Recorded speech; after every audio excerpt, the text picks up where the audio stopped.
Okay. Okay. You're coming here. Yep. Okay, I'm gonna press.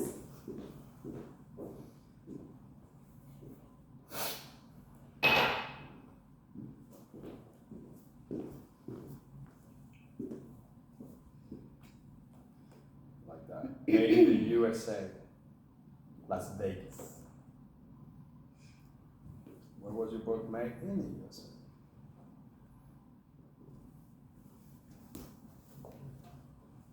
In the USA. Is it recording? Yes. Okay. Ready? Yeah, well, you look at the camera, I present. know, I got it, yes. Okay. Let's do this.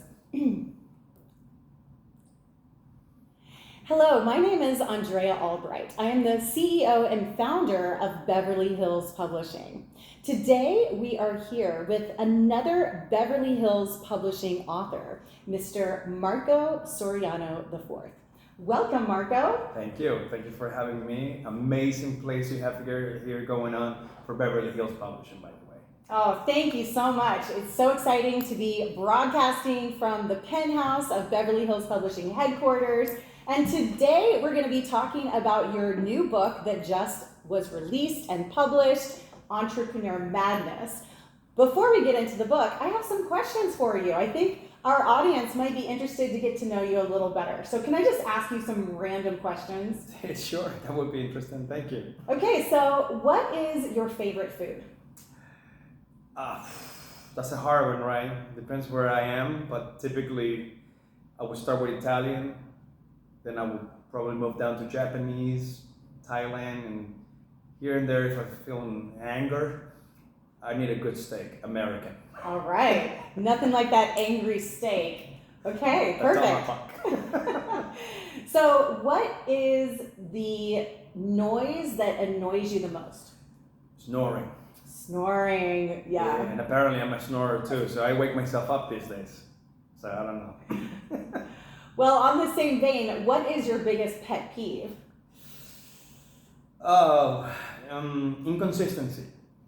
I like people, I like things to be consistent, and I like things to work in harmony. And when I don't see harmony in my life, and that's a number of things, right? Like traditional values, beauty, elegance. If there's something that disrupts that harmony, it makes me a little uneasy.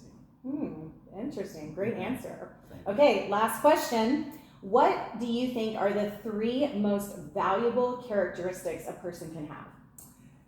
I call that a 3-pronged test, and it's really the 3 words that I use myself as a punchline to all the corporations that I built today. Personally, I think tradition. Being traditional values is not really that antiquated, because part of that does give us the moral compass that we all need, right? Innovation. We need to be innovative. We cannot be thinking, when you're an entrepreneur, that this is just the way it's supposed to be and be a conformist about it. You need to change it, disrupt it, make it better, easier, faster, whatever the case may be. And the last word is elegance. Probably the most important word in my life. Beauty transforms anything that is around our life. Without it, we can never be inspired. So elegance, tradition, innovation. Amazing. Well, that was a great way to start the interview. Thank you. So let's talk about your book. You have just published the book, Entrepreneur Madness. And this is your first book as you as a published author all on your own. So first, how does it feel to have your own book?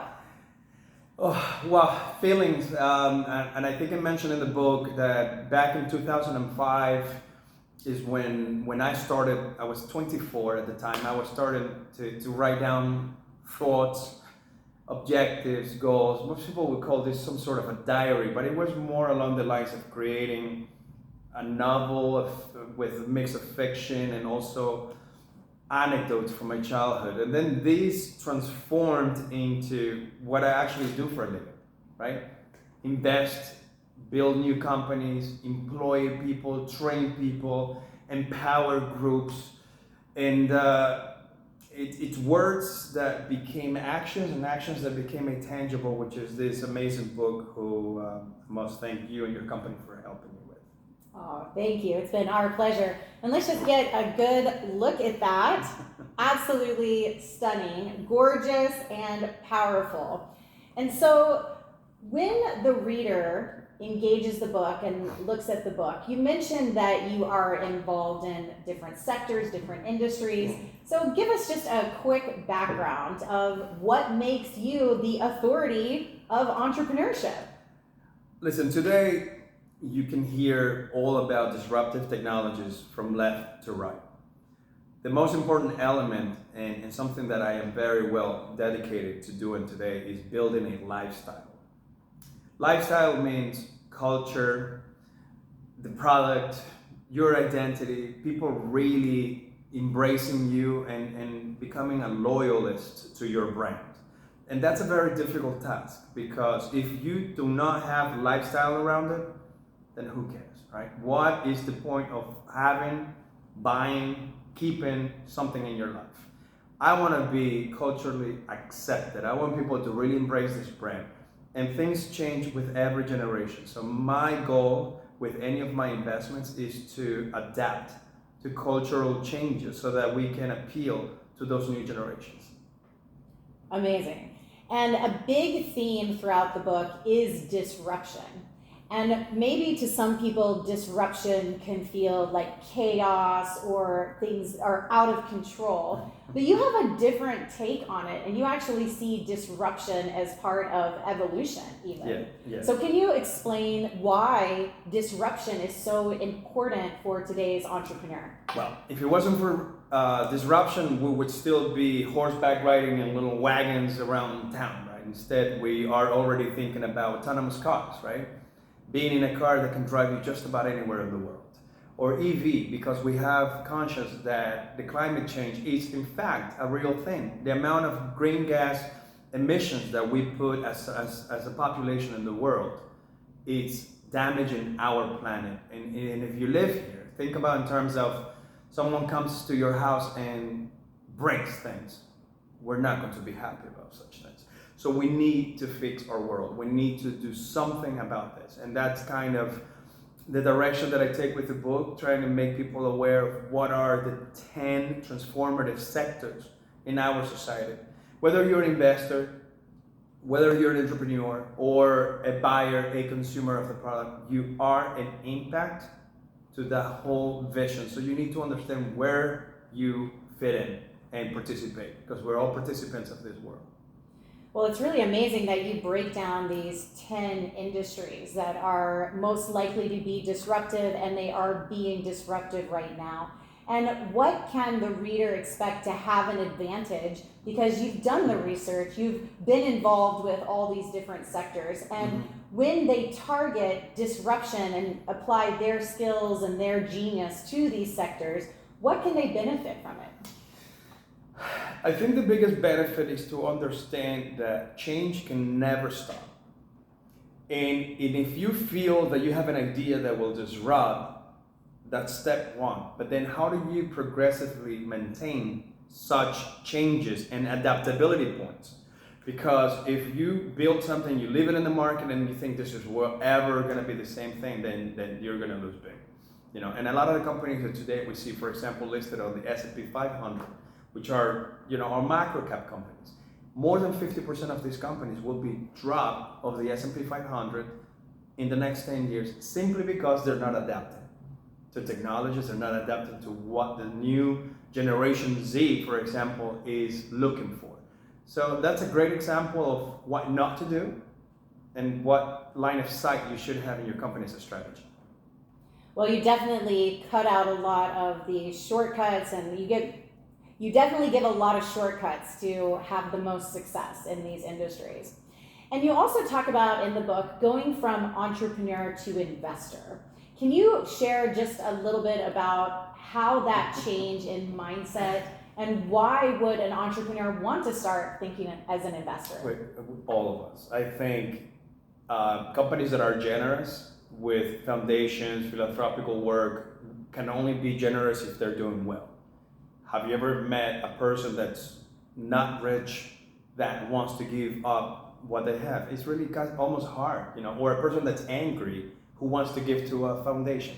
That's not going to happen. So emotions come with part of what we consider success. Now, success could be one thing for you, and success could be one thing for me. If you are happy where you're at, stay. If you want to be part of transforming this world for better, I would say that's going to be the biggest emotional factor in your inspiration to make changes in the world. And if that's the case, you're going to be a very generous people to the world, and that's going to allow you to become an investor trying to find companies that are doing exactly what you did a few years back. That's great. Well, this book, I say, is like an MBA for entrepreneurship. It truly has A PhD, what are you a talking PhD. about? Excuse me. Let me change my comment. It goes from the very beginning of the idea and to really researching the market, the competition, knowing even if it has legs, all the way through to bringing in capital, attracting investors, and disrupting an entire industry and sector. You also talk about leaving your legacy.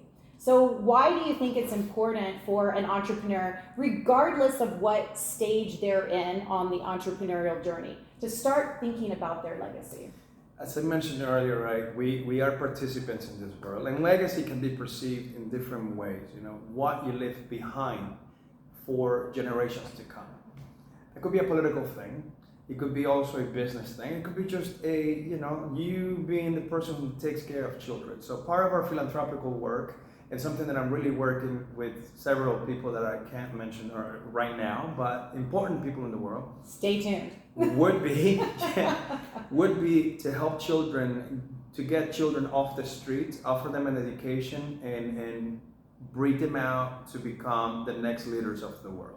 I think that's something that to me would be very important, and personally. As part of my own legacy, I was very privileged, thank God, but I did not take that for granted. I did not have to not work to deserve what I wanted or get what I wanted in life. And one thing I always say to people is, you work hard, you get what you can. If you work harder, you're gonna get what you want. So embrace that. And another line that goes along with this, in creativity, which I mentioned to you earlier. Creativity is your intelligence having fun. Have fun, enjoy what you do. Because if you don't, you will never be happy. And happy people do not give donations. That's great. Well, it's amazing advice. And whenever a reader comes to you, and I know there will be many who say, wow, Marco, your book changed my life, changed my perspective on entrepreneurialism. I'm now giving my gifts. I'm contributing my part to the world. And it was all because I read your book and you gave me these pieces that helped fit it all together. So what is that going to feel like? What does that mean to you to be sharing your legacy with so many people? To me, it can only transform into honor, being honored, and really pleasure to know that I've touched someone's life, intellect, or emotional well-being at that level. You know, and by all means, use what I've given you as a tool to create that roadmap in your life. And if there's anything else that I could do at that point in my life when you talk to me, then I think we're all connected, right? Energy points and all this stuff. I truly believe in that, and what we do good will multiply times more. But if you're thinking about doing something bad, that can also transform into something nasty and ugly. So try and stay on the right path, and I think this book is all about that. Okay, last question.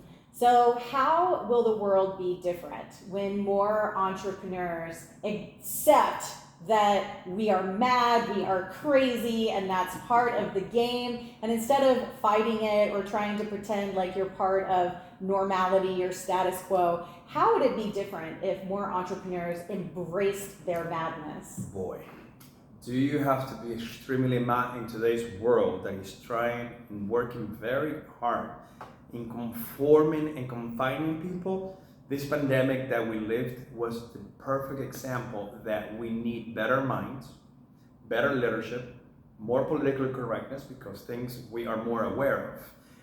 Careful with information, the way we use it, absorb it, and spit it back out to the world. Because if we're looking at creating this legacy with our children and their children, it all comes from home. All the problems in the world started at home somewhere. and they could have been changed. So I believe that that could be transformed into something more positive. And these entrepreneurs out there, madness doesn't mean you're crazy, bad. You're crazy, good. And we do need to make these changes for the better good and the greater good. And the greater good. And that's really what this book is about. And thank you so much for putting all of your knowledge, your experience, your expertise, your authority into this book that we can all absorb and learn from. And so where does the reader get your book? Oh boy. So you go to entrepreneurmadness.com. This is where you can directly buy the book, and I'll be happy to, sign it one day when I meet you anywhere in the world. That's for sure. Fantastic. Well, thank you, Marco, for being here with us today, talking about your new book. Will you come back and give us an update in like 6 months or so and just tell us how everything's been going? Absolutely. 100%. Amazing. LA is my second home, and you know that. I do. And we're always so happy to have you here. Thank you. Thank you for stopping by. All right. Thank you so much for watching. This has been another amazing interview with a Beverly Hills Publishing author. Until next time, remember, the world needs your gifts, and now is the time to write that book and become the authority you were meant to be. Nice. Boom! Done. Done See? and done We and got done. material. We create content, and Boom. we got shit to work with. Thank you. Cindy, you're doing a good job when you do the editing. Cindy doesn't do my editing. I know. But that was cute. I send it to her. Anyway. Okay, thank you for just making us do that. That was great. Use it for your too. Flip it up. I'm gonna be able to work. That's really great shit in there. Each of some of these questions, you just make little. Now we do a big. This is what you tell your boys, right? You make a master video. Yeah, And and then then you do little clips. Yes, Clips. yes, yes. This is a long fight. Right, it's a lot. But we got it. But it's great. Good job. Thank you. Yeah, you did amazing. You're good. Thank you. Okay, so